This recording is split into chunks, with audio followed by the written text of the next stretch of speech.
আজকের ম্যাচে আমাদের জনতা সোলাইমান উচ্চ বিদ্যালয়ের ছাত্র শাওন, তিনি আমার দৃষ্টিতে অনেক ভালো খেলেছে। তো শাওন, তোমার আজকের এই ম্যাচ জয় হওয়াতে অনুভূতিটা বলো। এই পর্যন্ত একটা ম্যাচ হই না, এখন ইনশাল্লাহ আমরা উপজেলায় জেলায় অনেক জায়গায় খেলতে একটু আছে। আচ্ছা, সবাই আমাদের জনতা সোলাইমান উচ্চ বিদ্যালয়ের ছাত্রদের জন্য দোয়া করবে।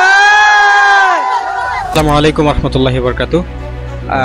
গ্রীষ্মকালীন 52তম ছুটি উপলক্ষে একটা টিমের অ্যারেঞ্জমেন্ট করা হয় মনোহরগঞ্জ উপজেলা থেকে। তো সেই হিসাবে সরসপুর ইউনিয়ন জনতা সোলাইমান হাই স্কুলের একটা টিম ছিল।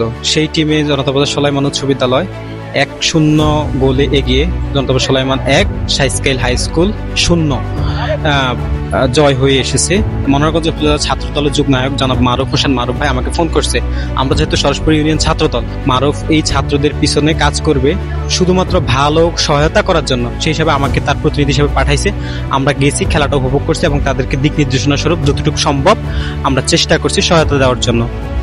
এবং মারুফ ইতিমধ্যে আমরা কথা বলেছি, আমরা জয়ের খবর শুনে সে একটা ঘোষণা দিয়েছে, যদি ফাইনালে জয় হয়ে আসতে পারে জনতা সোলাইমান উচ্চ বিদ্যালয় এই স্কুলের এই শিক্ষার্থীদেরকে নিয়ে তিনি একটা খাসির পার্টি আয়োজন করবে। তো সকলে এই ফাইনাল খেলা যেহেতু আমরা পৌঁছাইতে পারি এবং আমাদের অ্যাচিভমেন্ট নিয়ে আসতে পারি, সেজন্য দোয়া করবেন। সবাই ভালো থাকবেন। আসসালামু আলাইকুম রহমতুল্লাহি ওয়া বারাকাতুহু।